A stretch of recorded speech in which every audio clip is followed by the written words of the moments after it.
اس لیے بھائی سگریٹ چھوڑ دیں. پینا بھی ہو نا تو پھر وہ طریقہ جو ہیلا بتایا جاتا ہے کہ مسجد سے جب واش روم کے لیے جا رہے ہیں تو راستے میں, اب ایسا نہ ہو آدھا کلپ میرا چلائیں جس سے لوگوں کو میں یہ بتا رہا ہوں کہ اس طرح سے پیئیں, لوگ کہیں مفتی صاحب سگریٹ پینے کے طریقے بتا رہے ہیں, تو مجبوری ہے تو پھر راستے میں پی لیں چلتے ہوئے, اور واش روم میں بیٹھے ہوئے جتنی دیر گزر رہی ہے اس پی لیں, شاید اسی سے سگریٹ سے نفرت پیدا ہو جائے آپ کو, ٹھیک ہے نا.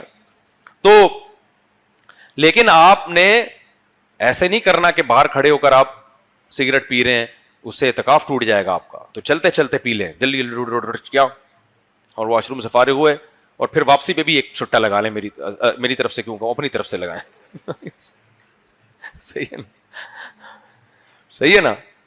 تو اسی طرح کسی کو نسوار کی عادت ہے یا پان گٹکے کی عادت ہے, چھوڑ دیں یہ پان گٹکے, تو اس کا بھی یہی طریقہ ہے, اگر کھانا بھی ہے نا تو مسجد سے باہر ہو, یہ مسجد کے اندر کسی قیمت پہ جائز نہیں ہے. محترم سامعین کرام, آپ نے سنا کہ مفتی طارق مسعود صاحب نے کیا بیان فرمایا کہ وہ فرماتے ہیں کہ اس طریقے سے اگر آپ نے سگریٹ پینا ہی ہے تو وہ باتھ روم میں جا کے پی لیں, وہاں جا کے سوٹے لگا دیں اور راستے میں آتے جاتے وقت پی لیں. اسی طرح سگریٹ کے ساتھ ساتھ گٹکا, پان, نسوار وغیرہ جو بھی اگر آپ کھانا چاہتے ہیں تو مسجد کے اندر نہیں بلکہ مسجد کے باہر, حالانکہ یہ چیز حرام ہے.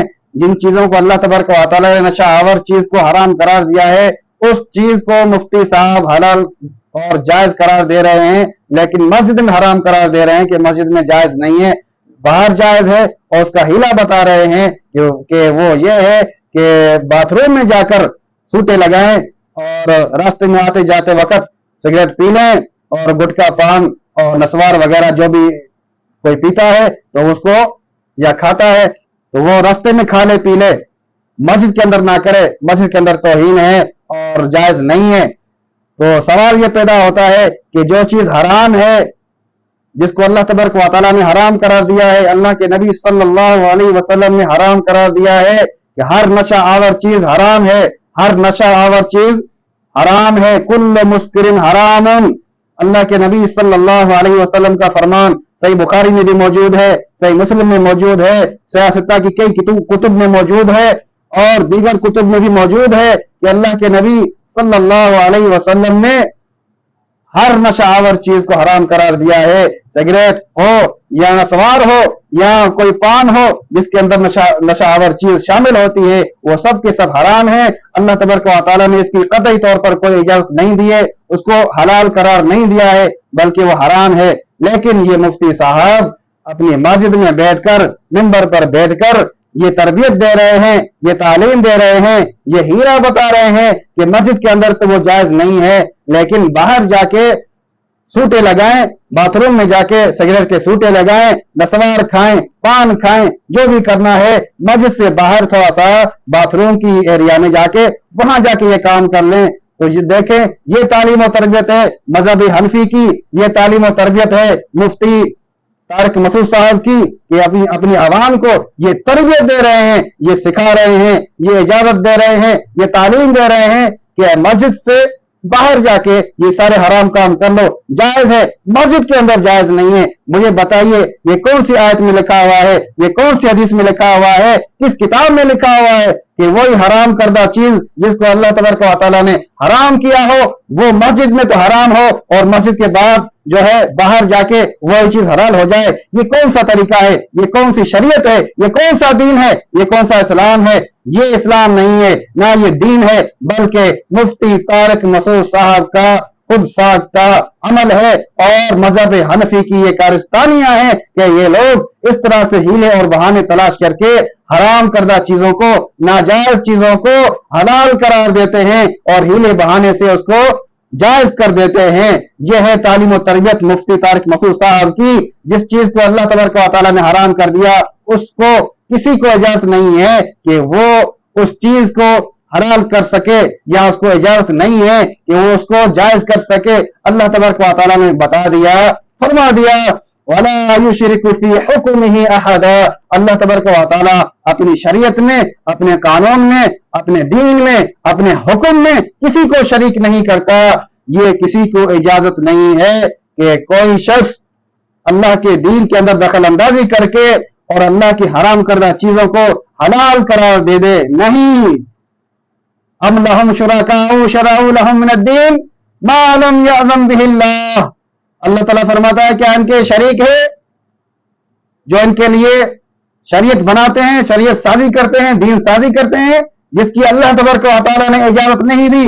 मा लम यअज़न बिहिल्लाह, जिस शरीयत साजी की, जिस कानून साजी की, जिस फतवाबाजी की अल्लाह ने किसी को इजाजत नहीं दी है, तो ये मुफ्ती साहब कैसे फतवा दे सकते हैं? कैसे हीले और बहाने बताकर लोगों को बना के दिखा रहे हैं कि इस तरह तरीके से हराम चीज को हलाल कर सकते हो? मस्जिद में तो जायज नहीं है, मस्जिद में तो हलाल नहीं है, लेकिन बाथरूम में जाके सिगरेट के सूटे लगाओ और पान खाओ, गुटखा खाओ, नजवार खाओ, वहां जायज हो सकता है या नहीं है? और साथ में कहते हैं छोड़ दें इसको, छोड़ दें इसको। छोड़ने की तरकीब भी दे रहे हैं और हलाल करने की तरबियत भी दे रहे हैं।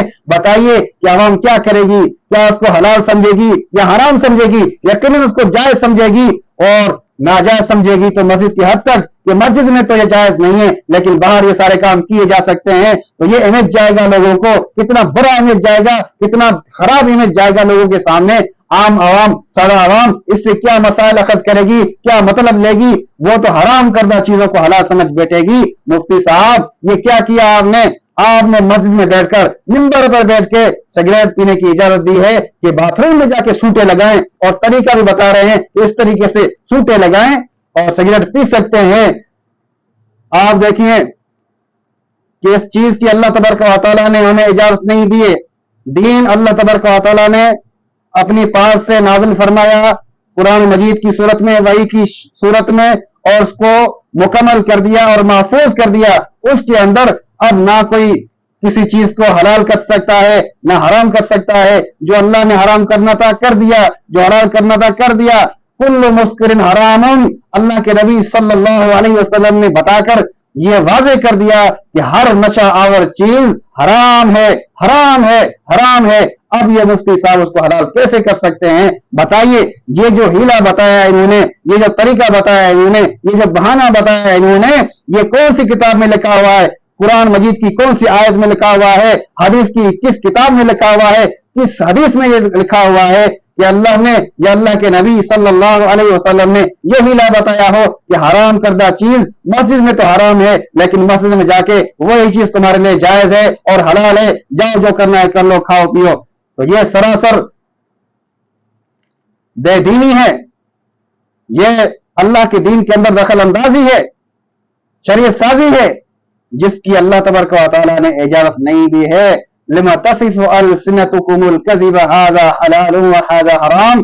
ऐ लोगो, तुम अपनी जुबानों से यूं ही मत कह दिया करो कि ये चीज हलाल है और ये चीज हराम है। अतफ्तरूना अलल्लाहिल कज़िब, क्या तुम इस तरह से अल्लाह तआला के ऊपर झूठा बहतान बांधना चाहते हो कि अल्लाह ने इसको हलाल करार दिया है? नहीं, ऐसी हरगिज तुम्हें इजाजत नहीं है कि अल्लाह की हराम करदा चीज को तुम हलाल कर दो किसी हीले और बहाने के जरिए से। तो ये मजहब हनफी की कारस्तानियां हैं, मुफ्ती तारिक मसूद साहब की कारस्तानियां हैं। ये उनका इल्मी लेवल है कि लोगों के लिए अल्लाह की हराम करदा चीजों को हलाल करार दे रहे हैं। लिहाजा आप सबको इस मुफ्ती साहब से होशियार रहना चाहिए कि वो क्या कह रहे हैं, उसको देखना चाहिए, सोचना और समझना चाहिए, गौर व फिक्र करना चाहिए।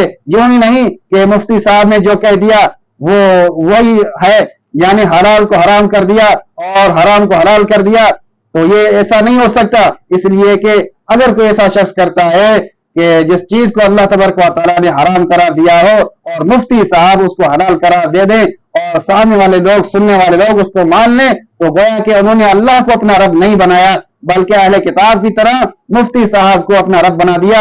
जिस तरह अहले किताब ने किया था, अल्लाह ताला ने उनका नक्शा बता दिया। इत्तखज़ू अहबारहुम व रुहबानहुम अरबाबम मिन दूनिल्लाह वल मसीह इब्न मरियम। अहले किताब ने अपने उलमा और मशाइख को अल्लाह के अलावा अपना रब बना दिया था, अल्लाह के अलावा अपना रब बना दिया था।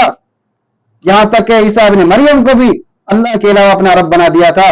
तो ऐसा ना हो कि आज के लोग भी अपने मुफ्तियों को, अपने उलमा को, अपने बुजुर्गों को अल्लाह के अलावा अपना रब बनाए। अल्लाह के अलावा रब बनाना यही है कि जो मुफ्ती कह दे कि हलाल है तो उसको हलाल मान लिया बगैर दलील के, और जिस चीज को हराम कर दिया उसको हराम मान लें बगैर दलील के, मुफ्ती की अपनी राय से, उसके क्यास से, जिसकी ना अल्लाह ने इजाजत दी हो ना अल्लाह के नबी ने इजाजत दी हो, तो इस सूरत में वो शख्स गोया के अपने उस मुफ्ती को, अपने उस आलिम को अल्लाह का दर्जा दे रहा है, अल्लाह और रब का दर्जा दे रहा है। गोया कि उसने अल्लाह के अलावा उसको अपना एक और रब बना दिया। तो ऐसा करने की इस्लाम में हरगिज इजाजत नहीं है।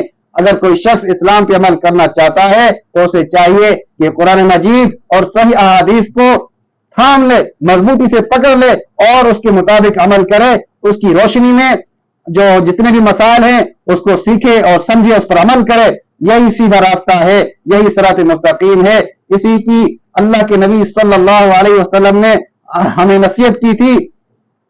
फरमाते अल्लाह के नबी सल्लल्लाहु अलैहि वसल्लम, मुस्तदरक हाकिम में है कि इन्नी क़द तरक्तु फीकुम मा इन तसमतुम बिही फलन तज़िल्लु अबदन किताब अल्लाह व सुन्नत नबीही, कि मैं तुम्हारे दरमियान ऐसी चीजें छोड़े जा रहा हूं, अगर तुमने उसको मजबूती से पकड़ लिया तो तुम कभी भी गुमराह नहीं होगे। वो अल्लाह की किताब और उसके नबी की सुन्नत है। लिहाजा अल्लाह की किताब कुरान मजीद को और नबी सल्लल्लाहु अलैहि वसल्लम की सुन्नत यानी हदीस को मजबूती से थामने से ही हम गुमराही से बच सकते हैं और राह रास्त पे चल सकते हैं, राह हिदायत पे गामजन रह सकते हैं। इसलिए हम सबको चाहिए कि हम कुरान मजीद और सही अहादीस को मजबूती से थाम लें।